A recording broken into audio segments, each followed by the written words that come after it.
Bonsoir tout le monde et bienvenue à cette quatrième et dernière capsule vidéo de la soirée en ce 31 octobre 2023, en cette soirée d'Halloween, mais aussi en cette soirée qui clôture le défi J'aime mes seins.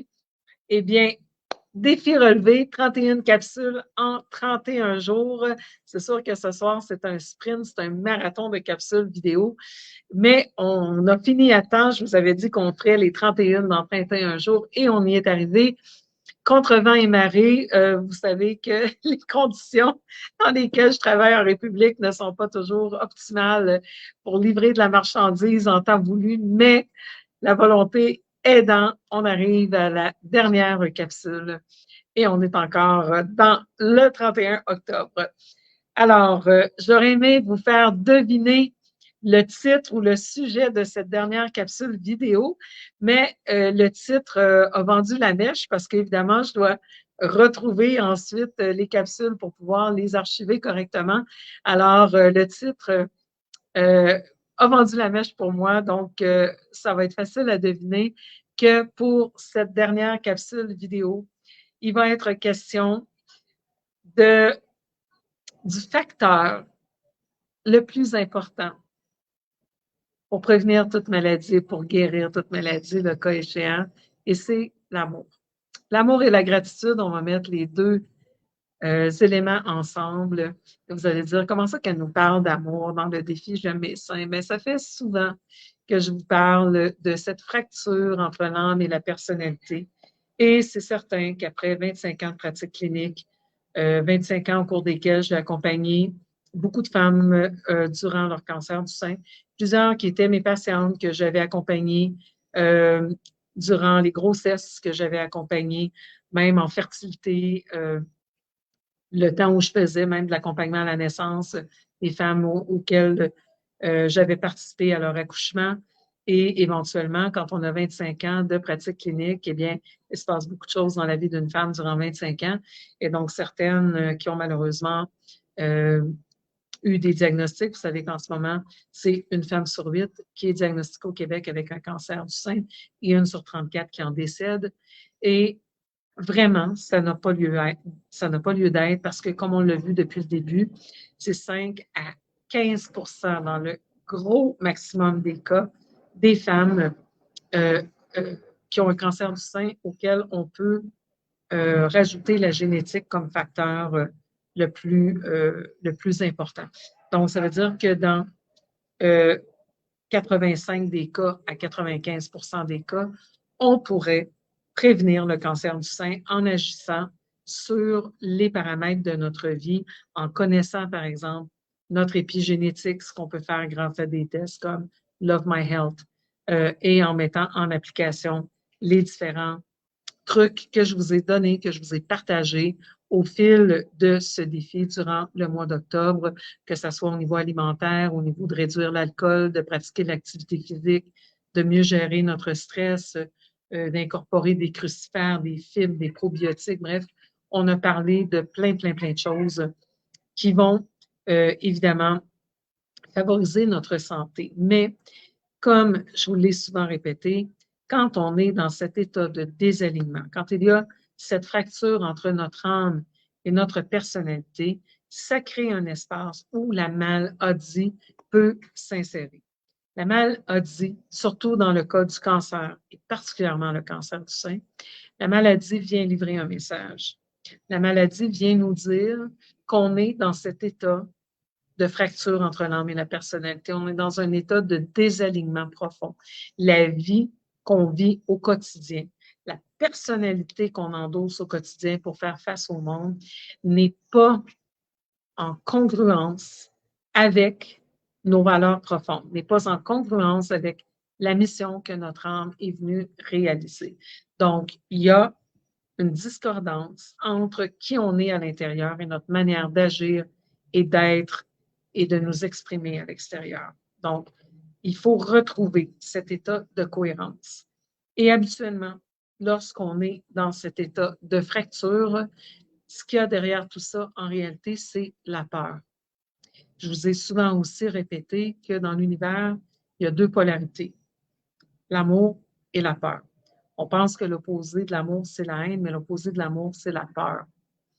Et donc, plus on s'élève en fréquence vers l'amour, plus on s'éloigne de la peur et plus notre système nerveux, plus notre système immunitaire va fonctionner de manière optimale. Lorsqu'on est en état de peur, on déclenche un stress chronique dans notre corps, on déclenche des hormones de stress comme le cortisol et l'adrénaline, et ces hormones, on l'a vu, vont avoir un effet d'intoxication sur notre corps parce que quand on est stressé, ce n'est pas le temps de gérer le Big Mac, c'est le temps de prendre la lutte ou la fuite. Et donc, nos organes de digestion vont se congestionner, on ne digérera plus bien, on ne métabolisera plus bien nos hormones et les toxines vont s'accumuler dans notre corps.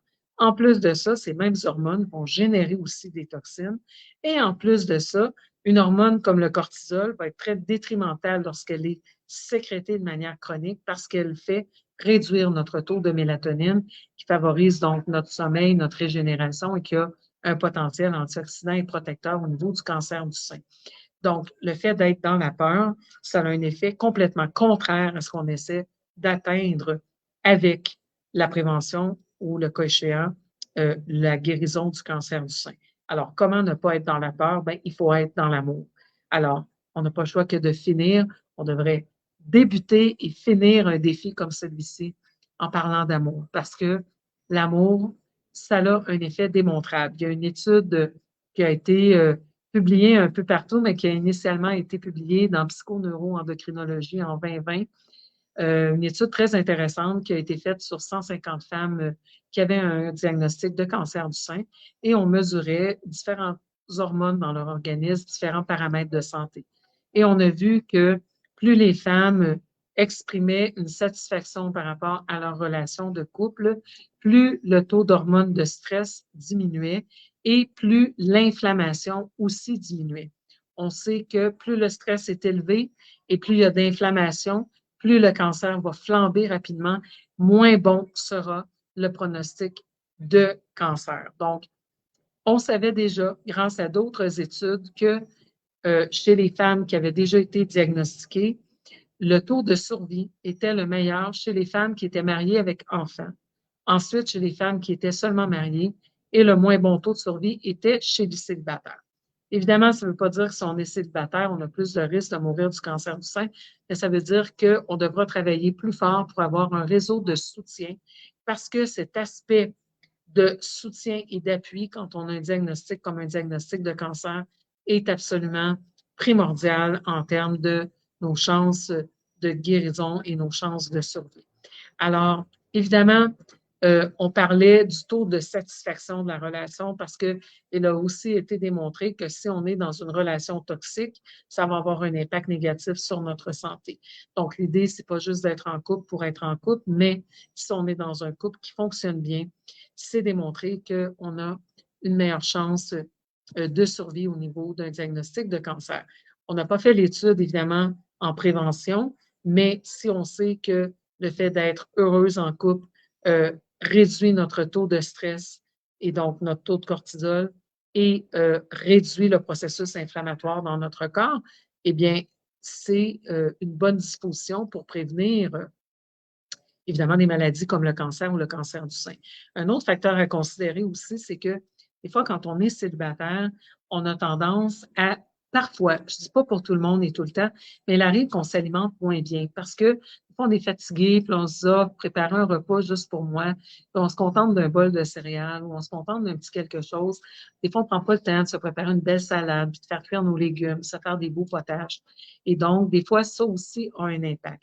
L'autre impact, c'est que si, par exemple, dans certains cas, et je ne dis pas tous les cas, il y a des femmes qui vivent très, très bien leur célibat. Je parle des femmes parce que dans 95 des cas de cancer du sein, c'est des femmes dont il est question. Mais si le célibat est associé à plus d'anxiété, à plus de stress, peut-être dans certains cas, à plus de dépression, parce que peut-être qu'on est célibataire parce qu'on n'a pas résolu des traumatismes ou de vieilles histoires de relations dans nos vies. Alors, si on est dans ces états de prédisposition à l'anxiété ou à la dépression, eh bien, on a peut-être plus recours à des substances pour s'automédicamenter telles que l'alcool, qui vont avoir un impact négatif sur l'incidence de cancer du sein. Même chose pour les médicaments antidépresseurs et compagnie. Ces médicaments, notre foie doit les digérer et donc ça va compétitionner avec nos hormones en termes de nutriments qui servent à la détoxification.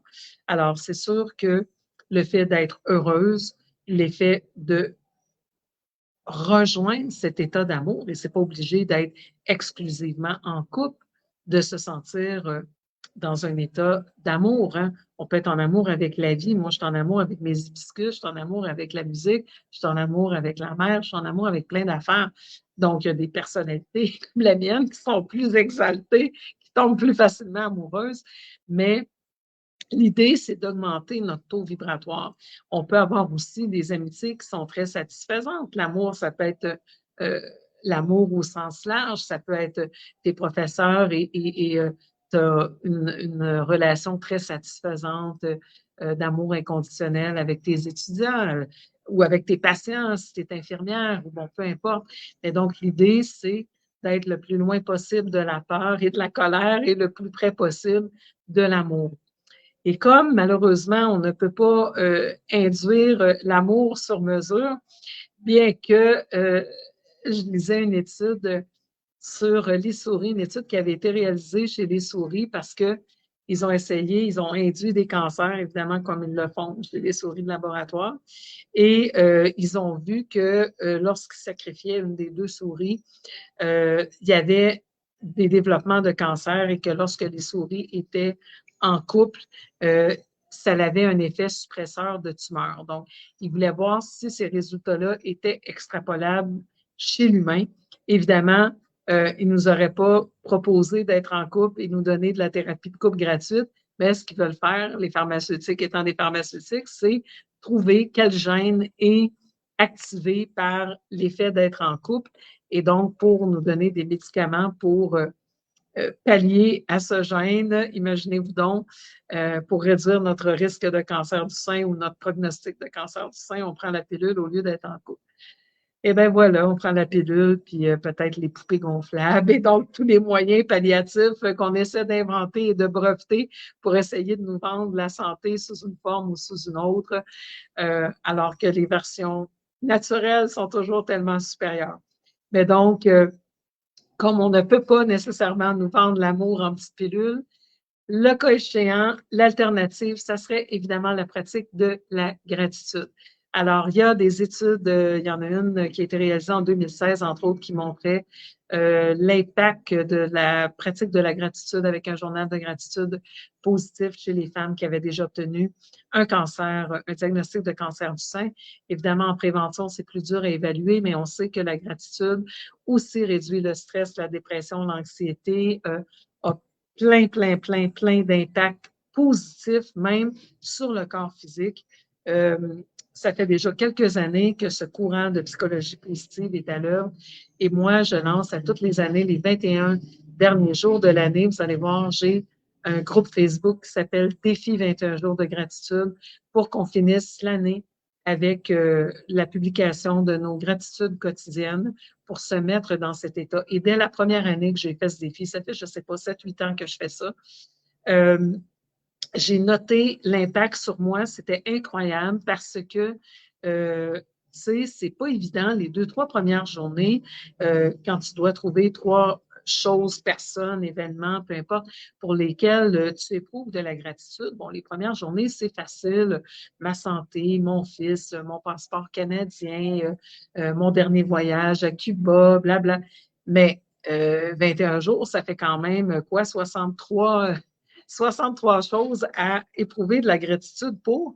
Donc, durant la journée, je me suis surprise à être en train de chercher des choses pour lesquelles j'aurais de la gratitude afin de pouvoir compléter mon défi 21 jours de gratitude. Et c'est vrai que ça a un impact réellement positif. Je n'étais pas particulièrement ni en état de dépression ni d'anxiété quand j'ai lancé ce défi. Je l'ai fait un petit peu par curiosité, puis parce que je trouvais ça cute, puis comme j'avais demandé qu'on publie des photos dans le défi, ça m'avait comme permis de faire une rétrospective de mon année. Moi, j'avais bien apprécié, mais j'ai réellement noté l'impact sur moi parce que durant la journée, je cherchais des choses positives et ça m'a permis d'apprécier, par exemple, je préparais mon jeu le matin, puis je me suis dit, bon, ben, c'est vrai qu'il y a des gens qui travaillent fort pour que j'ai accès à des produits locaux à un prix abordable, etc., etc. Et donc, je me suis mis à éprouver de la gratitude envers les producteurs de légumes et puis envers le gars de FedEx qui m'avait livré mes kits de test à temps pour mes patients. Et puis, tu sais, donc, ça nous met vraiment dans cet état intérieur où on est dans le moment présent. Vous savez que j'aurais pu aussi vous parler, je vous dis, j'aurais pu vous en trouver au moins 50 choses dont on aurait pu parler pour la santé des seins, mais pour la santé en général. Et un, c'est les approches de mindfulness. Tu sais, John Zenkaba, déjà, quand j'étais à McGill, j'avais eu un cours avec une prof d'anthropologie médicale qui était affiliée à un département d'hôpital de McGill qui offrait un programme de réduction de stress basé sur le mindfulness, selon la technique de John Kabat. Et on observait évidemment la réduction du cancer, réduction des rechutes et tout ça. Et donc,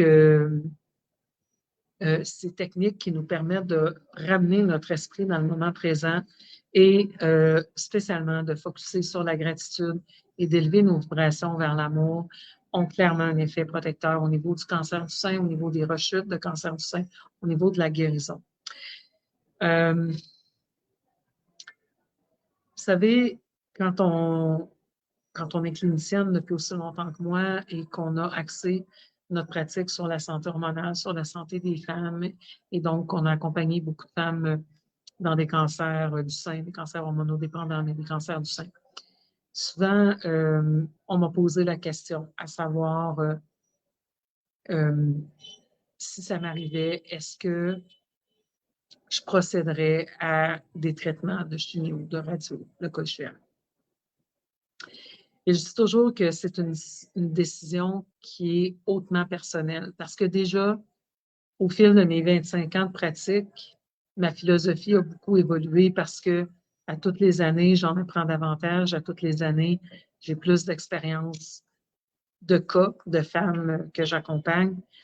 Et donc, dans mes premières années de pratique, je disais, ah, moi, je ferais les chirurgies, peut-être de la radio, mais définitivement pas de chimie.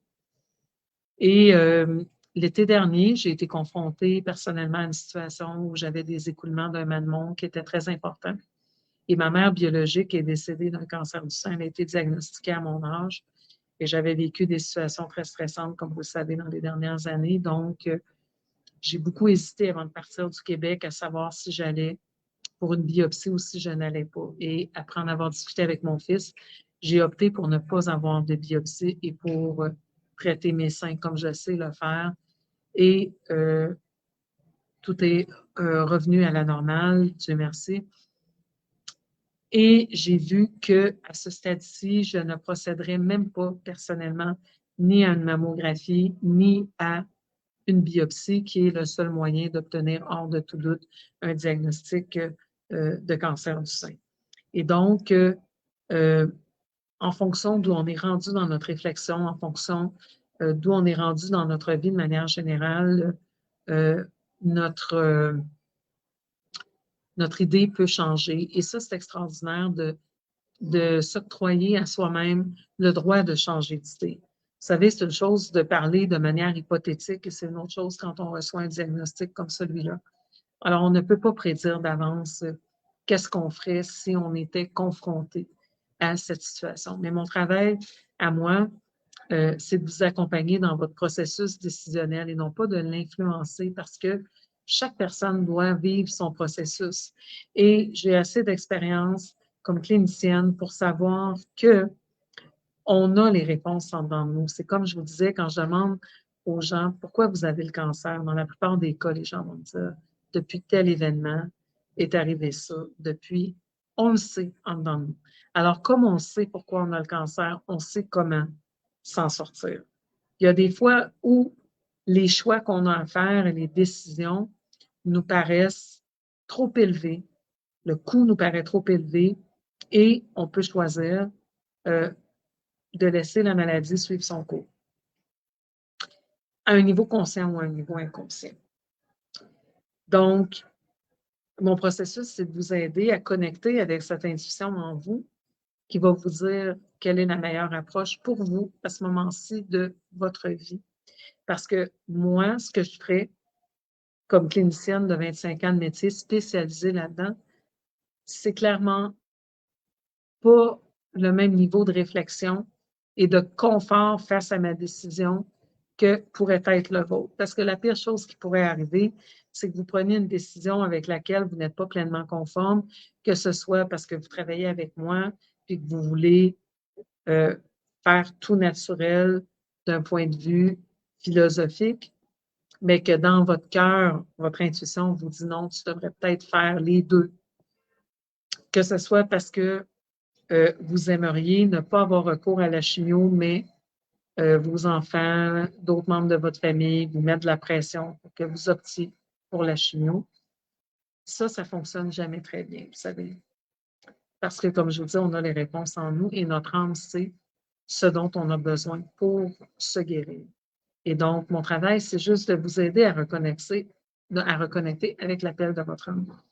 J'avais une patiente qui me partageait parce qu'elle m'avait posé cette question-là, puis j'avais dit, elle s'appelait Eliana. J'avais dit, mais toi, Eliana, qu'est-ce que tu en penses? Elle me dit, ben moi, je fais juste essayer de me voir aller dans le département d'oncologie avec le signe oncologie en haut de la porte et j'en tremble et j'en pleure juste à le visualiser. J'ai dit, ben, qu'est-ce que ça dit? Ben, ça me dit non. Ben, je dis, écoute, tu n'as pas à me demander, moi, qu'est-ce que moi je ferais parce que la réponse, tu l'as, tu n'es même pas capable de te visualiser d'aller chercher un traitement de chimio ou de radio. Donc, l'idée, c'est d'obtenir le plus d'informations possible de la part de votre oncologue, mais aussi d'aller faire vos propres recherches. Parce qu'un oncologue, ça parle évidemment de ce que ça connaît. Quand ma mère avait le cancer du poumon, on lui avait donné un pronostic de 3 à 6 mois de vie. Finalement, ma mère n'a pas opté pour les traitements conventionnels. Elle faisait le protocole avec moi et elle a vécu 5 ans et demi et à la fin, c'est elle qui a décidé de se laisser aller parce qu'elle ne voulait plus continuer à se soumettre aux consignes COVID parce qu'elle vivait dans un foyer où on prenait les températures le matin, où elle devait suivre les petits pas pour aller manger. C'est une femme qui avait vécu à la campagne toute sa vie, 60 ans dans sa maison à 3 étages sur une terre avec un lac en arrière. Donc, pour elle, c'était invivable. Et c'est elle qui a fait le choix d'arrêter son protocole. Mais donc, son oncologue ne comprenait pas du tout parce que, selon son expérience à lui, c'était 3 à 6 mois, mais c'était des patients qui ne faisaient pas ce que ma mère faisait et qui prenaient des traitements hautement toxiques. Donc, les oncologues vont vous parler de ce qu'ils connaissent. Dans certains cas, on va vous dire de ne pas prendre de traitement naturel en même temps, mais souvent, ils n'ont même pas fait les recherches à savoir quels sont les traitements naturels qui peuvent être combinés. On m'avait déjà demandé de faire une présentation à l'hôpital Royal Victoria, justement aux oncologues, mais aux autres professionnels de la santé sur les traitements complémentaires en santé qu'on pouvait faire dans les cas de cancer. Et certains étaient très ouverts. Mais ce qui était intéressant, c'est que les plus fermés, c'était les nutritionnistes qui en avaient littéralement contre les naturopathes. Toutes les questions qu'on m'a posées suite à ma présentation, c'était « Ah ouais, mais vous autres, vous êtes contre le gluten, vous êtes contre les produits laitiers. » Puis c'était une guéguerre de nutritionnistes contre les naturopathes, mais la plupart des oncologues, dans le Royal Vic, quand même, c'est beaucoup des anglophones, donc ils sont très branchés sur la littérature américaine, mais plusieurs étaient au courant, par exemple, des bienfaits du thé vert, du curcuma et tout ça. Et donc, il faut faire nos recherches. On ne peut pas se fier à l'opinion d'un seul professionnel de la santé et il faut surtout se brancher sur notre intuition. Et d'où l'importance de retrouver cet alignement entre l'âme et la personnalité et de s'élever en amour. Quand on s'élève dans l'amour, on augmente notre taux vibratoire. Et quand on augmente notre taux vibratoire, on crée un milieu de vie plus sain, plus calme, plus oxygéné, plus alcalin. Quand on est stressé, quand on est dans la peur, quand on est dans la haine, on baisse nos vibrations, on génère du stress et donc on va congestionner nos organes d'élimination et se bourrer de ces hormones de stress qui ont un effet très, très délétère sur notre santé générale et particulièrement sur notre risque de cancer et de cancer du sein. Je vous invite à visionner des capsules vidéo de Bruce Lipton sur l'épigénétique. Bruce Lipton parle de différents facteurs qui influencent donc nos gènes et donc le stress en particulier. Et Bruce, c'est un autre qui fait largement la promotion de l'amour et de la gratitude. Alors là-dessus, je vous éprouve, je vous exprime mon amour et ma gratitude en tant que praticienne, mais aussi en tant que blogueuse, en tant que personne que vous suivez sur les médias sociaux de manière plus intensive depuis plus de 2 ans. Et merci de prendre soin de votre santé. Merci de vous informer, de prendre soin de votre santé parce que, comme je vous le dis souvent, il n'y en aura pas de sauveur. Et donc, notre souveraineté sur notre corps, sur notre santé, de vouloir se contenter plus que l'absence de maladie, qui est la définition de l'Organisation mondiale de la santé, eh bien, je vous le dis et j'espère être l'exemple pour vous que la santé, ce n'est pas juste l'absence de maladie. Mais la santé, pour moi, c'est d'avoir l'énergie suffisante pour pouvoir jouir pleinement de notre vie. C'est d'être dans l'absence de douleur, c'est d'être capable de vieillir sans médicaments qui ne sont pas absolument nécessaires à notre santé, sans chirurgie qui ne sont pas absolument nécessaires, tout simplement, encore une fois, pour plaire et pour se soumettre aux dictats de la mode ou de la société. Quand on est dans l'amour, quand on est en notre authenticité, eh bien, il y a une beauté qui émane de nous, qui est une beauté qu'on ne peut pas se procurer ni dans des pots de cosmétiques remplis d'oxymostrogène, ni dans des chirurgies qui peuvent causer des cancers à la longue, comme il a été question dans le Santé sans censure sur la maladie des implants mammaires, mais on sait maintenant que ces implants sont tous associés à des cancers. On sait que tous les types d'implants maintenant ont été associés à des cancers. Donc, ça aussi, ça fait partie de l'amour de soi dans un premier temps et s'aimer suffisamment pour faire ce qui est bon pour nous, pour être capable de prendre le temps, pour être capable de prendre le temps de se préparer un bon repas, pour s'aimer suffisamment pour mettre nos priorités financières au bon endroit, pour manger bio même quand ça coûte un peu plus cher, pour s'acheter des produits de soins qui ne comportent pas de matières toxiques même si ça coûte un peu plus cher. D'être capable de dire non aussi parce qu'on s'aime suffisamment pour ne pas vivre dans la peur du rejet. Alors, l'amour pour moi, c'est vraiment l'ingrédient, le facteur le plus important pour notre santé de manière globale, mais particulièrement pour préserver la santé de nos seins. Alors là-dessus, tout le monde, merci infiniment d'avoir été avec moi durant ce défi. Merci de me suivre. Merci d'être mes amis à distance et de m'aider, moi, personnellement, à m'élever en amour et en gratitude. Ciao, ciao.